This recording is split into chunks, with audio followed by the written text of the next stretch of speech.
क्या बताऊं यार, डिटेल्स तो बहुत कम मिले ना जी। जैसे कि 3-4 हेडलाइंस है, लेकिन जब हम इंतजार कर रहे थे कि all India institute of Ayurveda कहाँ आएगी, हमारे केरला में चाहिए हमें जी। हमारे तो बहुत लंबी ट्रेडिशन आयुर्वेदा की, लेकिन केरला का नाम नहीं सुना।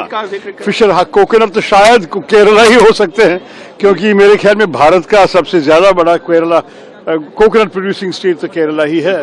तो वो तो होना चाहिए, वैसे भी फिशरीज में हमें कुछ बेनिफिट होना चाहिए। लेकिन जब शिप रिपेयर के बारे में बोला और वाराणसी और पटना के बारे में बोला, केरला के बारे में कुछ नहीं सुन सका, तो ये सब हमें जरा सा आश्चर्यजनक है। लेकिन ये भी कहूं कि शायद डिटेल्स बजट डॉक्यूमेंट में होंगे, पढ़ा नहीं, अब तक सिर्फ भाषण सुने हैं। भाषण में तो बहुत कम डिटेल्स है जो हमें जरूरी है।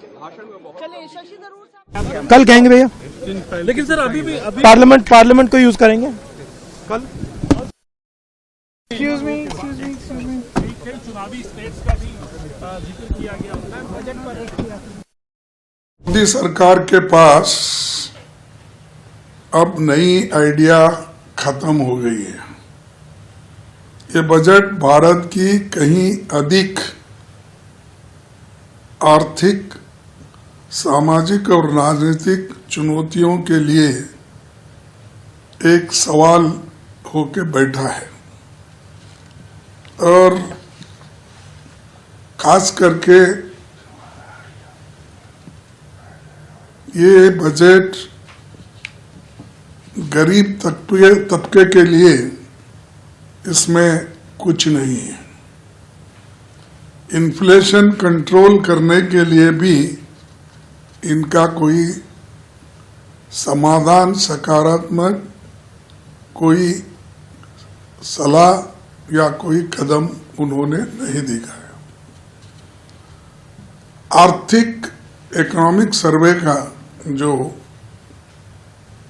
ये दिखाता है कि व्यापार में अनिश्चितता भारत के लिए एक प्रमुख चुनौती बताता है, लेकिन बजट मुश्किल से इस समस्या को स्वीकार करता है। इसी तरह रुपए का गिरते हुए मूल्य के निपटने की भी कोई योजना उनके पास नहीं है। भारतीय अर्थव्यवस्था का मूल संकट ठहरी हुई वेतन, कमजोर उपभोक्ता मांग और निजी निवेश में सुस्ती, लेकिन बजट में उपभोक्ता मांग के फिर से गति देने का कोई विचार नहीं दिखता। घरेलू बचत में कमी और व्यक्तिगत कर्ज के बढ़ते बोझ पर भी ध्यान नहीं दिया गया है। युवा शक्ति की तमाम पैकेजिंग के बावजूद शिक्षित युवाओं में फैली व्यापक बेरोजगारी के संकट का कोई समाधान नहीं है। वित्त आयोग का सिफारिश का अभी और अध्ययन करना होगा, लेकिन वे गंभीर वित्तीय दबाव में चल रही राज्य सरकारों को कोई राहत देती नहीं दिख रही है। असमानता ब्रिटिश राज के दौर के स्तर को पार कर गई है, इनइक्वालिटी, लेकिन बजट में इसका जिक्र तक नहीं किया गया है।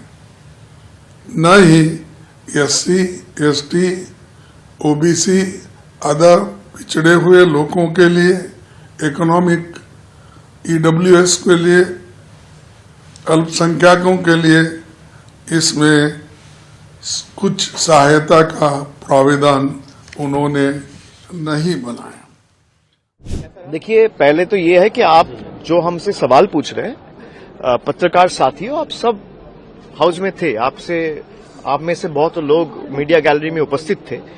आपने ये देखा है कि जो बजट पेश किया गया, 1 घंटा 25 मिनट का फाइनेंस मिनिस्टर का स्पीच है, 85 मिनट का स्पीच, 85 मिनट मतलब 5100 सेकेंड। इस 5100 सेकेंड में बंगाल का एक बार नाम तक नहीं लिया गया, एक बार भी, मतलब बंगाल मेंशन ही नहीं किया गया। और बंगाल छोड़ दीजिए, जितना भी कम्युनिटीज है, चाहे फार्मर हो या देश के युवा हो, किसी के लिए कॉन्क्रीट जो सरकार artificial intelligence, skill India, technological advancement का बात करता है, युवकों को रोजगार कैसे मिलेगा, एम्प्लॉयमेंट कैसे क्रिएट होगा या किस दिशा में एम्प्लॉयमेंट क्रिएट हो सकता है, उसको लेके कॉन्क्रीट कोई चर्चा नहीं है, कोई मेंशन नहीं है इस बजट में। फार्मर्स के लिए कोई फाइनेंशियल सिक्योरिटी या इनकम स्टेबिलाईज करने का कोई तरीका ताकि किसानों का कुछ मदद मिले, उसका कोई तरीका नहीं है। और कोई भी कम्युनिटी के लिए कोई यहां पे सोल्यूशन नहीं है, कोई समाधान नहीं है। तो this budget is a faceless budget, baseless budget and a visionless budget. लेकिन सरकार कह रही है युवाओं के लिए, महिलाओं के लिए तमाम जो है कदम उठाए गए, खेलो इंडिया, खेलो मिशन के तौर पर किया गया महिलाओं के लिए। सरकार कह रहे, तो इसीलिए मैं कह रहा हूं कि सरकार तो कहेंगी, सरकार अगर बजट पेश कर रहा है उसको डिफेंड करने का जिम्मेदारी सरकार का है। तो to me the budget is more like a government self appraisal report written by its own PR department.